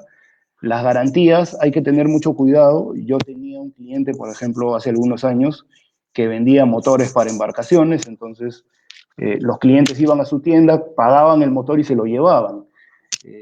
Aprobó su refinanciación, el área de riesgos indicaba que los motores tenían que quedar prendados, y que para que se libere la prenda tenía que pagar el valor del motor para que el banco gestione la liberación, y en fin. Eso suponía 1 o 2 semanas de trámites. Entonces prácticamente se le condenaba a no vender. Entonces, se hizo la gestión para que esa garantía en específico se levante y se maneje de otra forma, ¿no? Las condiciones precedentes, es decir, capitalización de resultados acumulados, de préstamos de accionistas, constitución de hipotecas, estas cosas tienen que hacerse rápido y los órganos de decisión, directorio, junta general de accionistas de las empresas, tienen que actuar de manera rápida, para no demorar. Porque a veces, si uno toma 60 días en cumplir con las condiciones precedentes, la empresa ya está en mayores problemas y las condiciones del mercado pueden cambiar. Entonces, si yo he conseguido un buen plazo, una buena tasa de interés, si me demoro mucho en formalizar la reestructuración, me puedo terminar perjudicando. Y finalmente, los indicadores financieros, ¿no? Seguramente los bancos van a pedir algunos ratios de deuda-patrimonio, de liquidez de corto plazo, de morosidad, que en este momento probablemente sean altos, pero que en un tiempo determinado van a tener que ir bajando, y esa es gestión de la empresa, y van a tener que mantenerse en un nivel determinado. Por favor, la última diapositiva. Bueno, manera de conclusión para reforzar todas las ideas que hemos venido comentando. En este momento la liquidez y el efectivo son definitivamente el oro en toda empresa. Y por lo tanto, tenemos que cuidarlo lo más que se pueda. Solamente destinarlo a lo imprescindible y a lo que va a asegurar que la empresa siga funcionando. Nada de lujos ni gastos suntuarios. Aquí también no solamente esto depende de las gerencias, sino de los accionistas que marquen la pauta de cómo se deben gestionar los recursos. La estructura de la organización tiene que ser adaptada, cualquiera sea el negocio, cualquiera sea la realidad, horarios, remuneraciones, beneficios, uniformes. De repente hay empresas que dan uniforme en invierno y verano o una vez al año. De repente eso lo podemos dejar para el próximo año, ese tipo de gastos. Eliminar toda actividad que no sea rentable. Si yo estoy probando, tratando de entrar a algún mercado, algún producto nuevo, de repente eso lo vemos a partir de noviembre, de enero del próximo año. No estamos para perder el dinero por ninguna razón. Luego tenemos que tener en claro que el gobierno hace todo lo que puede o todo lo que cree conveniente para ayudar a las empresas en esta situación, pero que en ningún caso va a resolver el problema de ninguna empresa. Y esto, sinceramente, tenemos que tenerlo todos presente. La solución estructural la tenemos que buscar cada uno de nosotros. Y eso va por reorganizar o reestructurar la empresa pensando en el largo plazo, no solamente en llegar al 31 de mayo, este mes, ¿no? Y finalmente, a medida que avance el tiempo, estar atento a las oportunidades en el mercado, ¿no? El tema digital, el trabajo online, va a empezar a presentar una serie de retos y de oportunidades. Mejor les va a ir a quienes sean más capaces de adaptarse y de sacar provecho a esas oportunidades. Y la última es sobre el flujo de caja, una vez más. Tiene que haber un control de caja, una tesorería centralizada, sea tesorero, sea jefe de finanzas, sea gerente de finanzas, de administración y finanzas, sea el contador general. La persona que tenga a cargo en la empresa el flujo de caja tiene que controlarlo al empezar el día y al terminar. ¿Cuánto tenían al terminar el día y cuánto tienen cuando termine el día? No se deben girar cheques por ceder a la presión de los clientes, que aunque sea dame el cheque para yo estar tranquilo, porque además los cheques sin fondos, si no lo recuerdo mal, con 2 cheques sin fondos le cierran a uno las cuentas corrientes. Entonces, si quieren entregar un cheque como señal de que van a pagar, háganlo con un cheque diferido en una fecha que ustedes sepan realmente que van a poder pagar. Pero el control del flujo de caja tiene que ser diario y se debe rendir cuenta diariamente de lo que se ejecuta y de lo que no se ejecuta, de lo que se logró cobrar o no se logró cobrar, de lo que se pagó o de lo que no se pudo pagar. Es tedioso, pero es la única manera de que realmente sepamos qué tenemos y qué cosa vamos resolviendo a través del tiempo. Y a repensar el negocio a partir de octubre del 2020 es una coyuntura difícil, retadora, pero nosotros los peruanos hemos pasado por peores cosas, por lo menos que ya tenemos algunos años, y esta coyuntura, este virus, no nos va a traer abajo. A trabajar todos con ánimo y muchos éxitos. Eso es todo, gracias. Creo que han sido muy buenos los comentarios. A modo de colofón, creo que estaba viendo las preguntas y ahora sí estamos los cuatro en la imagen. Creo que la única pregunta, creo que es una pregunta directa a Yves, es ¿por qué no hablar de refinanciación? ¿No? ¿Por qué no decir refinanciación, sino reestructurar deuda? ¿Cuál es de repente, elaborar un poquito más? Ya, bueno, un poco, vuelvo a comentarlo, la refinanciación usualmente se va a producir cuando ya hay obligaciones vencidas. En términos generales, para cualquier banco, hacer un cambio de plazos, de condiciones de pago, de tasa de interés, de garantías, eso es una refinanciación. Y eso supone un deterioro de la calificación crediticia. La reestructuración, acá la estamos abordando básicamente desde el punto de vista financiero, pero detrás de la reestructuración hay toda una reorganización empresarial que no se suele hacer cuando yo estoy debiendo una cuota, 2 cuotas, 3, no me pagan, en fin, y trato de refinanciar, de patear las cosas, empaquetarlas, simplemente patearlas para ya no tener vencidos y que los intereses moratorios, en fin, no me agreguen deuda. Son situaciones diferentes.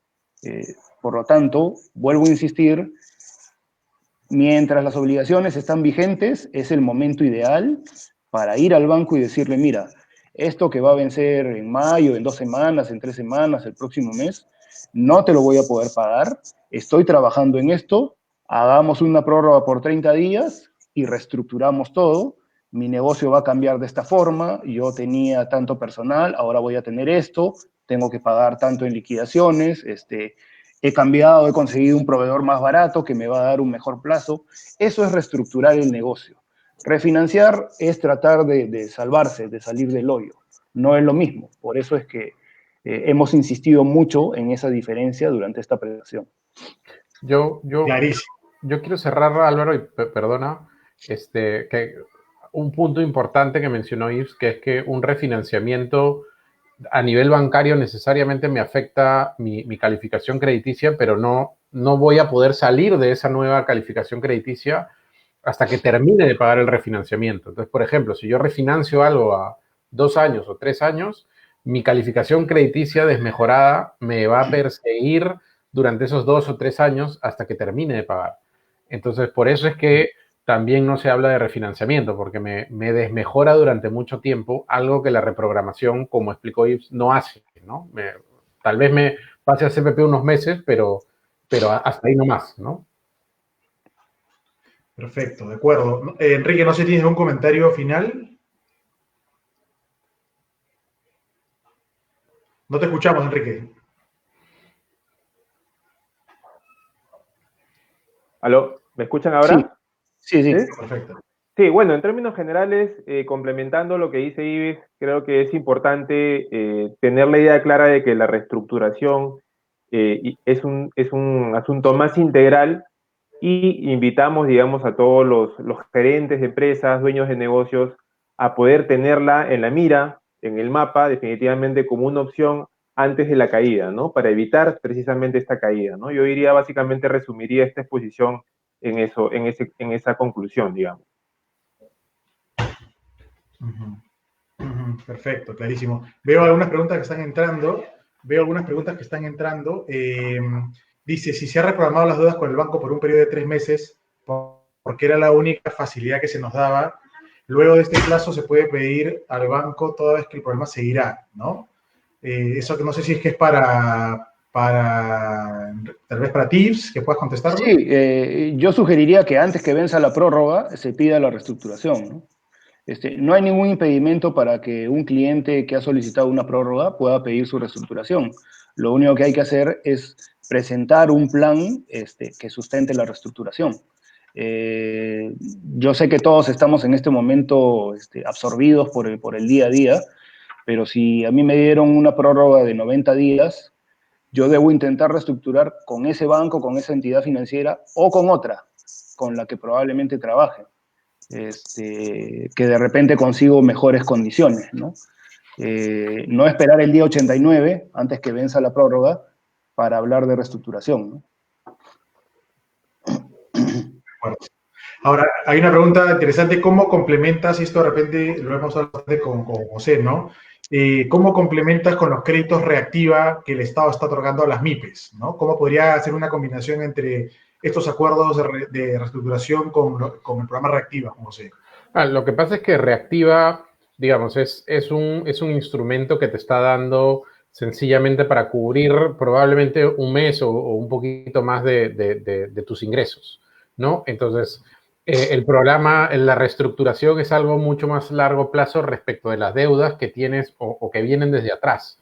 Entonces, obviamente, reactiva te va a ayudar a pasar unos meses, pero la reestructuración es un plan de mucho más largo plazo en el que te va a permitir sobrevivir durante, digamos, lo que falta, ¿no? El monto de reactiva, al ser un mes de ingresos o 3 veces tu plame, es más o menos, digamos, te va a permitir vivir un mes más, y la reprogramación va a ser algo mucho más a largo o mediano plazo.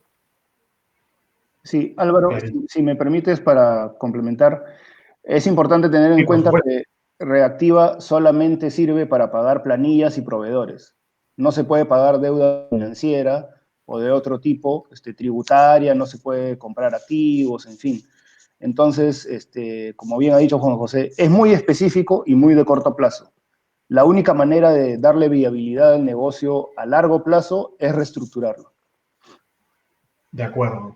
De acuerdo. Y hay una pregunta adicional. ¿Qué pasa con las entidades que cobran, que te reprograman, pero te cobran intereses, ¿no? Y si no quiere una entidad reprogramar, ¿qué se haría? Bueno, aquí, si me permiten, en realidad la reprogramación no significa que no te van a cobrar intereses. Y eso hay que aclararlo, porque yo entiendo que desde un punto de vista humano, uno quisiera un tipo de, un alivio mayor del lado de las entidades financieras, pero intereses van a cobrar. Y me complementas, Juan José o Iso, Enrique, lo que va a pasar es que el hecho de que te cobren intereses no significa que te van a aumentar la tasa de interés, que eso sí es lo que suele pagar cuando hablamos, lo que suele pasar cuando estamos ante un caso de refinanciamiento, ¿no? Que como se ha deteriorado la calidad crediticia de la empresa, te refinancia significa que te va a aumentar la tasa. En reprogramación te van a cobrar la tasa, te siguen cobrando la misma tasa que habías acordado, pero estás difiriendo el momento del pago de las cuotas, posiblemente, ¿no? Sí, sí. de acuerdo, Álvaro. Sí, sí. Sí, o sea, perfecto. O sea, al final, efectivamente, nadie, o sea, salvo que negocies un periodo de gracia total en el que no pagues ni intereses ni capital, pero esos intereses igual te los van a trasladar hacia el resto de la deuda. Entonces, se pueden negociar varias cosas con la entidad financiera, pero lo cierto es que los intereses te los van a cobrar o este mes o los siguientes meses, ¿no? Pero que no te cobren intereses es como pedirle a alguien que te venda algo gratis, ¿no? Entonces, el banco te provee de capital y por ese capital hay un costo y ese es el interés. Entonces, es como que llamar a tu abogado y pedirle que te haga un servicio gratuito, ¿no? A nadie le gusta eso y es difícil de conseguir. Más allá de que algunos bancos hayan podido ofrecer circunstancialmente o por un plazo muy determinado no aplicar intereses, pero es un tema, hay que entender que es un tema, una situación más bien excepcional, ¿no? La regla es básicamente la reprogramación no implica que no te cobren intereses, sino simplemente que no te suban la tasa de interés. Ese es el alivio que te da la reprogramación, ¿no? Y creo que hay una pregunta sobre, para mí, dice CL Zúñiga, para mi reingeniería tengo que vender de distinta manera. ¿Me aconsejan invertir en vendedores? ¿Es algo más para Ipsos, Enrique? Sí, bueno, a ver, evidentemente, quienes tienen la relación comercial con los clientes son los vendedores, ¿no? En todo caso, lo que se puede hacer, si es que la empresa no tenía una fuerza de ventas, es tratar de contratar paulatinamente a vendedores del mismo sector, que hayan trabajado en otras empresas, que ya conozcan clientes, porque si no, el trabajo comercial va a ser mucho más largo, ¿no? Va a demorar más.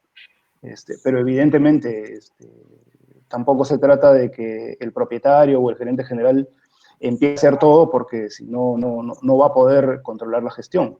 La fuerza de ventas es uno de los rubros más golpeados en este momento, pero es de los más importantes para poder mantener a la empresa en el mercado, ¿no?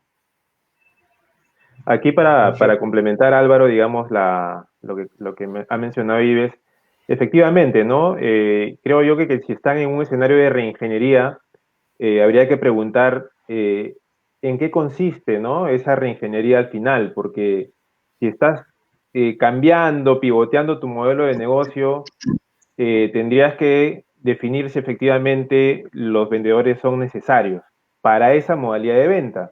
Porque, por ejemplo, hay muchas empresas que están optando por invertir en soluciones tecnológicas que efectivamente lo que hacen es reducir tu estás de ventas porque ya están entrando a lo que es el comercio electrónico o hasta por redes sociales, ¿no? Entonces habría que definir bien qué tipo de reingeniería vas a hacer y, por supuesto, un factor muy importante a tener en cuenta es que el día de hoy la recuperación, digamos, no va a depender tanto del esfuerzo interno, sino también de la caída natural que hay en la demanda y que va a continuar por el resto del año y de repente un poco más, ¿no? Entonces hay que buscar un equilibrio entre esfuerzos y beneficios que se pueden lograr en estas medidas, ¿no?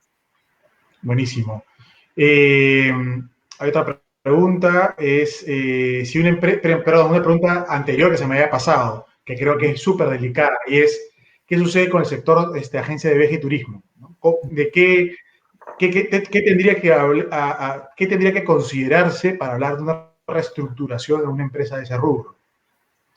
A ver, mira, yo creo que en ese sector es uno de los que va a necesitar una moratoria bastante extendida, digamos de un año, dependiendo en dónde has estado enfocado, vas a tener que cambiar, apostar más por el turismo interno, apostar más por el turismo dentro de la región en la que estás, evitar grupos grandes, tratarlo de hacerlo más personalizado.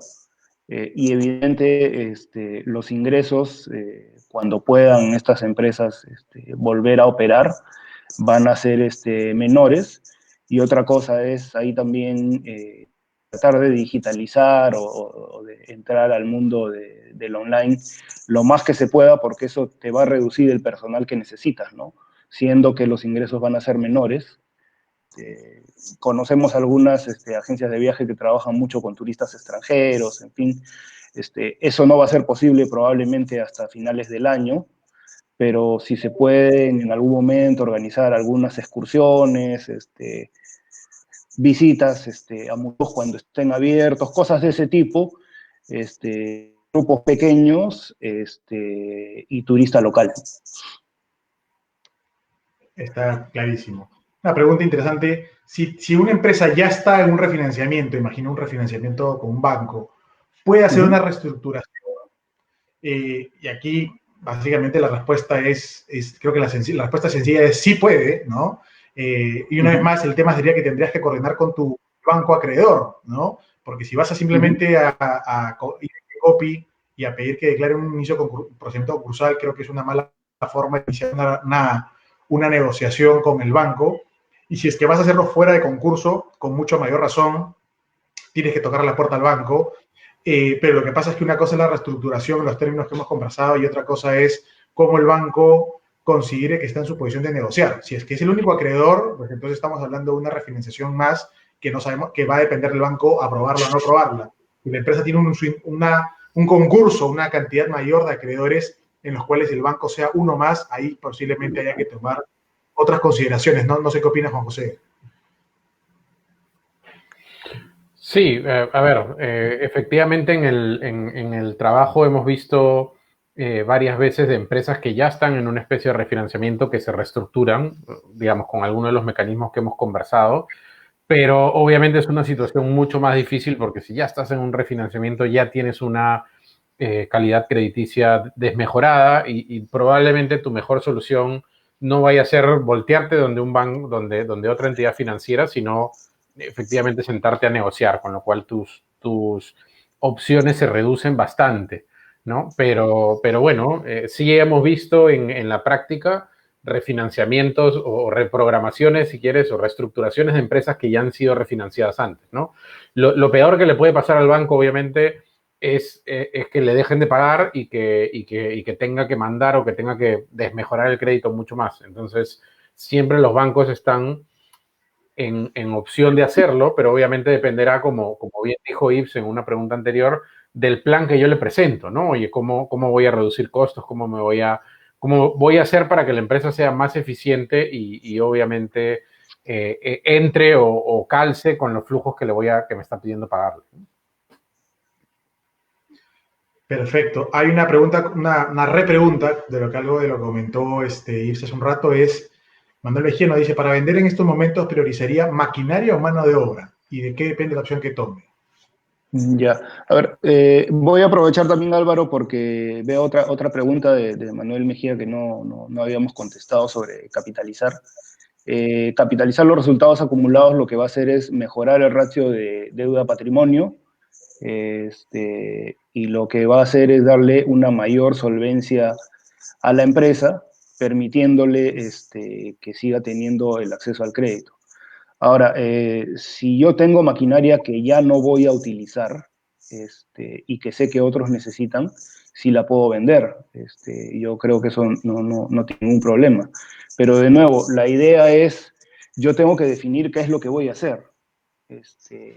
Definitivamente, esa línea de negocio que yo tenía con esas maquinarias, la dejo y ya no voy a entrar ahí, o qué es lo que estoy buscando a la hora de vender maquinaria o a la hora de prescindir del personal, ¿no?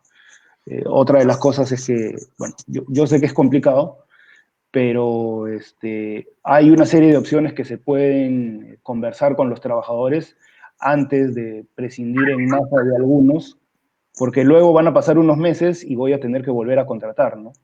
A medida que la actividad económica se recupere. Entonces, cualquiera de las dos cosas se puede hacer, pero yo tengo que decidir hacia dónde voy. Si ya no necesito la maquinaria y definitivamente no me sirve, pues hay que venderla. Y si junto con eso hay un grupo de trabajadores que trabajaba en esa línea de productos y ya no lo voy a necesitar, pues también tengo que ver cómo pagarles la liquidación, ¿no? Está muy claro. Hay una pregunta más bien laboral, ¿no? ¿Se puede implementar media día de horario laboral y pagar medio sueldo? ¿Hay que cumplir legalmente algo? Y esto lo hemos conversado en otros eventos, ¿no? O sea, por acuerdo de ambas partes, trabajador y empresa, se puede reducir el sueldo teniendo como piso la remuneración mínima vital, ¿no? El sueldo mínimo.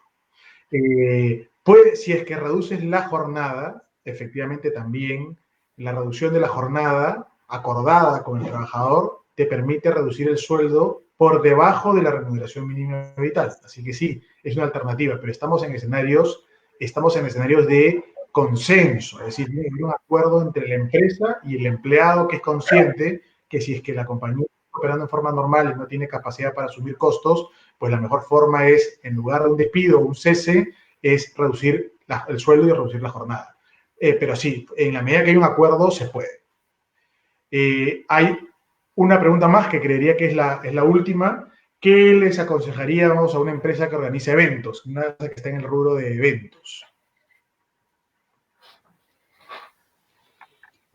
Bueno, yo creo que más allá, particularmente no conozco mucho el rubro, pero lo que podría aconsejarle es ver opciones, ¿no? O sea, definitivamente el rubro de eventos, el rubro de entretenimiento va a tener una recuperación bastante lenta en este año y en el otro año.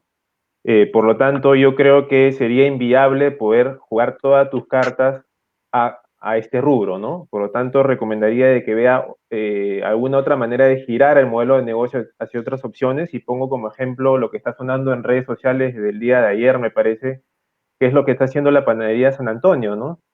Se convirtió en un mini market y está tratando de generar ingresos, pues no generará los mismos ingresos que tenía antes, pero está tratando de recuperar un poco su forecast, ¿no? Entonces, más que una respuesta, yo le diría de que se plantee la pregunta de hacia dónde puede pivotear mientras dure esta crisis, ¿no? Sí, Álvaro, solo para completar lo que... Ahí Sí, perdón. Dale, dale. Bueno, yo tengo hijas pequeñas, entonces ellas iban con cierta frecuencia al Small Place. Evidentemente es un negocio que está cerrado y que aparentemente no tendría ningún futuro, pero lo que están haciendo es hacer shows online, de 4 a 5, ¿no? Para festejar cumpleaños de esa forma. Evidentemente el precio no es el mismo, pero generar algunos ingresos y mantenerse vigente. El costo de operación, evidentemente, para la empresa tampoco es igual. Entonces, por ahí habría que ir, ¿no? Durante muchos meses van a haber una serie de conferencias, eventos y todos online. Entonces, el evento no necesariamente tiene que ser presencial, ¿no? De acuerdo, no sé si alguien más quiere decir algo o... No, iba a soltar un ejemplo similar al que dijo Ips, así que creo que no es necesario. Vamos a una última pregunta porque ya la hora se nos ha pasado y tenemos que cortar. Bueno, esta es una pregunta sobre Reactiva Perú que preferiría dejarla porque no es el tema preciso sobre del evento. Tal vez una más difícil, efectivamente. ¿Qué pasa con los colegios? ¿Qué les aconsejamos a los colegios? Bueno, los colegios y yo también, o todos, lo estamos viviendo. En el caso mío, el colegio ha hecho una fuerte rebaja de pensiones, es de los colegios que más ha reducido, pero lo ha hecho de una forma gradual, ¿no? Digamos que los que están en los últimos años tienen el menor descuento y los que están en los primeros, nursery, kinder y demás, tienen un mayor descuento en la pensión. Ahí lo que hay que ver es que el costo de operación y mantenimiento se va a reducir significativamente porque no se van a usar las instalaciones, materiales y demás. Probablemente algunas actividades como paseos, educación física, danza, teatro, no se van a poder llevar a cabo, entonces hay que ver si se puede mantener a toda la plantilla de profesores o no, y ajustar el margen si lo tuvieran durante este año. Evidentemente, no estaría mal que el colegio tome un financiamiento no tan largo, pero que le cubra unos 6 meses, como para que llegue hasta fin de año, y empezar de nuevo el próximo año, donde efectivamente yo creo que los niños, si es que no logran regresar este año, el próximo año estarán de nuevo en los colegios, ¿no? De acuerdo. Algunas preguntas están llegando, pero ya el tiempo nos ha ganado. Les agradezco, Ives, Enrique, Juan José, la participación y la claridad de sus comentarios. Gracias también a la gente que nos está escuchando y a los que han participado con preguntas. Creo que como comentario de cierre, creo que lo que está claro a partir de las reflexiones que hemos hecho aquí es que no se trata solamente de refinanciar o buscar patear unas cuotas del crédito. Esta es una crisis bastante profunda que va a impactar al menos en forma profunda a la gran mayoría de modelos de negocio, con lo cual la gran recomendación es un análisis integral de la situación de la empresa, del sector económico donde se mueven, de las posibilidades de las relaciones con proveedores, con clientes, y apunten a una reestructuración. Y reestructuración, como bien lo hemos dicho ya, no es solamente partir las cuotas o patearlas un par de meses, ¿no? Se trata de tomar decisiones integrales, tener en consideración las cuestiones financieras, los temas contables, los temas legales, sin ninguna duda, laboral, tributario, etcétera, etcétera. Y esa es la única forma de superar una crisis que ya está claro que no era un tema de un bache de 2 meses, sino que sus efectos todavía demorar algunos meses adicionales en transcurrir, ¿no? Así que a nombre de Sumar Hub Legal y de Investa Partner Consulting, agradezco nuevamente la participación de los expositores. Gracias a la Cámara de Comercio por poner en agenda un tema de tanta relevancia. Gracias a los oyentes y será hasta una nueva oportunidad. Hasta luego, gracias. Chao, gracias. Chao. Hasta luego.